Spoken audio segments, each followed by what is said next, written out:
नमस्कार दोस्तों, आप सब बुजुर्गों का मैं बहुत बहुत अभिवादन करती हूँ, नमस्कार करती हूँ और अनुरोध को बहुत बहुत स्नेहाशीष।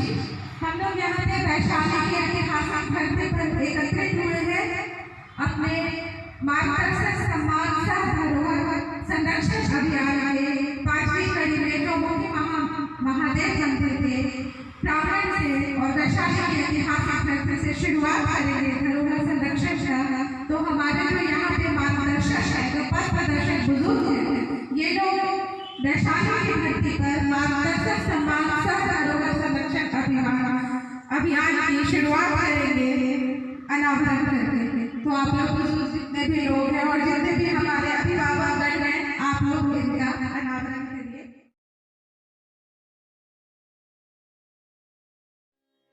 नमस्कार दोस्तों, आज धरोहर संरक्षण सीरीज में हम बात करेंगे एक ऐसी ऐतिहासिक धरोहर की जिसे अपने भारतवर्ष में ही नहीं बल्कि पूरे विश्व में प्रथम गणतंत्र होने का गौरव प्राप्त है। जी हाँ दोस्तों, आज हम चर्चा करेंगे भारत के बिहार राज्य में स्थित विश्व के पहले गणतंत्र की जननी जन्मभूमि वैशाली की। वैशाली जिसने पूरी दुनिया को सर्वप्रथम गणतंत्र दिया, जो आज भी आधुनिक दुनिया में सर्वश्रेष्ठ शासन प्रणाली माना जाता है। भारत के इतिहासकारों और ऐतिहासिक प्रमाणों के अनुसार ईसा से लगभग 6ठी सदी पहले वैशाली में ही दुनिया का पहला गणतंत्र यानी गणराज्य कायम हुआ था।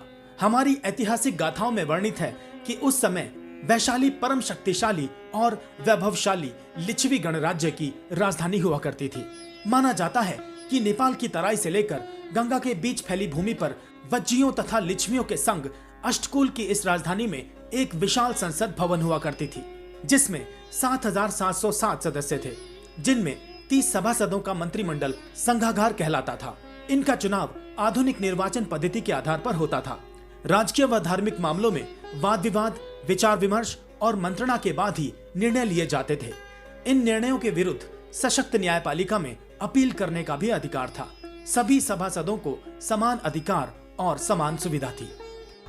ये जैसा कि आप देखे हैं बोर्ड लगा हुआ राजा विशाल का गढ़, इसकी महत्ता ये है कि इसकी चर्चा वाल्मीकि रामायण के बालकांड में भी है और भागवत महापुराण जिससे संपूर्ण जगत उसको आज अनुसरण कर रहा है, भागवत महापुराण के 9वें स्कंद के 2 अध्याय में 30 से 36 7 श्लोकों में केवल यहाँ के राजाओं के वंशजों का ही जिक्र है। और उसके बाद जब इसका विखंडन हुआ है तो राजवंश का जब अंत हुआ तो यहाँ के लोगों ने जो कुनबे में बटे हुए थे, जैसे आजकल लोग कहते हैं मानजन, एक जाति का एक मानजन, एक मोहल्ले का एक, तो जो आज के वर्तमान के 7 जिला हैं नेपाल के बॉर्डर से लेकर के और जहाँ वैशाली जिला का हेडक्वार्टर है हाजीपुर, वहां तक गंगा के किनारे तक उस पार में मगध का राज था। इधर जो गणतंत्र बज्जी संघ का राज था, तो उसके बाद बज्जी संघ का गठन हुआ और बज्जी संघ के 7,777 जनप्रतिनिधि जो अपने अपने गांव से चुने हुए आते थे, वो एक साथ तब तक चर्चा करते रहते थे और जब तक एक मत नहीं होते थे तब तक किसी बात का निर्णय नहीं लेते थे। और उसी निर्णय के अनुसार यहाँ का शासन पद्धति जो वैशाली गणराज्य का था, चर्चा कहाँ करते थे? चर्चा करते ये कौन सा जगह? पार्लियामेंट है, ये पार्लियामेंट। आप देखिए, ये हम लोग हैं, ये पार्लियामेंट है उनका। भारत का गौरवशाली इतिहास बताता है कि जब एथेंस का अस्तित्व भी नहीं था, तब भारत में लोकतंत्र था। लोकतंत्र की अवधारणा भारत की देन है। महाभारत में इसके सूत्र मिलते हैं। बौद्ध काल में वज्जी, लिच्छवी, वैशाली जैसे गणतंत्र संघ लोकतांत्रिक व्यवस्था के उदाहरण हैं। वैशाली के पहले राजा विशाल को चुनाव द्वारा चुना गया था। कौटिल्य अर्थशास्त्र में लिखते हैं कि गणराज्य 2 तरह के होते हैं। पहला अयुद्ध गणराज्य, यानी कि ऐसा गणराज्य जिसमें केवल राजा ही फैसले लेते हैं। दूसरा है श्रेणी गणराज्य, जिसमें हर कोई भाग ले सकता है।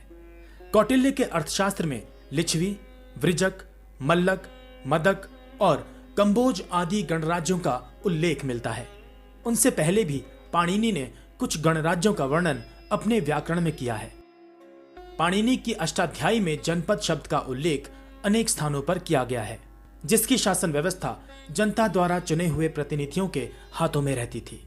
भारत में बौद्ध काल से 450 ईस्वी से 350 ईस्वी तक चर्चित गणराज्य थे पीपली वन के मौर्य, कुशीनगर के काशी के मल्ल, कपिलवस्तु के शाक्य, मिथिला के विदोह और वैशाली के लिच्छवी का नाम प्रमुख रूप से लिया जाता रहा है। इसके बाद अटल, अराट, मालव और मिसोई नामक गणराज्यों का भी जिक्र किया जाता रहा है। ये गणराज्य कोई बौद्ध काल में ही नहीं जन्मे थे, ये पहले ही विद्यमान थे, परंतु बौद्ध काल में ये और भी मजबूत हो गए। सिकंदर के भारत अभियान को इतिहास के रूप में प्रस्तुत करने वाले डायोडोरस सिक्युलस तथा कॉर्सियस रूफस ने भारत में सोमबस्ती नामक स्थान का उल्लेख करते हुए लिखा है कि वहां पर शासन की गणतांत्रिक प्रणाली थी, न कि राजशाही। डायोडोरस सिक्युलस ने अपने ग्रंथ में भारत के उत्तर पश्चिमी प्रांतों में अनेक गणतंत्रों की उपस्थिति का उल्लेख किया है। ऐतिहासिक प्रमाणों के मुताबिक ईसा से लगभग 6ठी सदी पहले वैशाली में ही दुनिया का पहला गणतंत्र यानी गणराज्य कायम हुआ था। आज जो लोकतांत्रिक देशों में अपर हाउस और लोअर हाउस की प्रणाली है, जहां सांसद जनता के लिए पॉलिसी बनाते हैं, ये प्रणाली भी वैशाली गणराज्य में थी। वहां उस समय छोटी छोटी समितियां थी जो गणराज्य के अंतर्गत आने वाली जनता के लिए नियम और नीतियां बनाते थे। अमेरिका में होने वाले चुनावों के वक्त हमें प्रेसिडेंशियल डिबेट्स की खबर देखने को मिलती है। ऐसे ही बहसें आज से लगभग 2500 साल पहले वैशाली गणराज्य में अपने नए गणनायक को चुनने के लिए होती थी। दरअसल वैशाली नगर वज्जी महाजनपद की राजधानी थी। महाजनपद का मतलब प्राचीन भारत के शक्तिशाली राज्यों में से एक होता था। ये क्षेत्र प्रभावशाली था अपने गणतांत्रिक मूल्यों की वजह से। वैशाली में गणतंत्र की स्थापना लिच्छवियों ने की थी। लिच्छवियों का संबंध एक हिमालयन ट्राइब लिच्छ से था। ऐसा कहा जाता है वैशाली गणराज्य को लिच्छवियों ने खड़ा किया था। ऐसा इसलिए किया गया था ताकि बाहरी आक्रमणकारियों से बचा जा सके, और यदि कोई बाहर से आक्रमण करे तो गणराज्य को जनता का पूरा समर्थन प्राप्त हो। गणराज्य के बनने के बाद ठीक ऐसा ही हुआ। कालांतर में वैशाली एक शक्तिशाली राज्य के रूप में उभरा। इस प्रकार एक नई प्रणाली इजाद हुई जिसे हम गणतंत्र कहते हैं। इसे दुनिया के अधिकतर देशों ने अपनाया और मॉडर्न ग्लोबल वर्ल्ड का बेस्ट सिस्टम माना गया। आज इंडिया हो या यूरोप का कोई देश या फिर अमेरिका, सब इसी सिस्टम को मानते हैं, जिसकी शुरुआत आज से लगभग 2600 साल पहले भारत के वैशाली में हुई थी।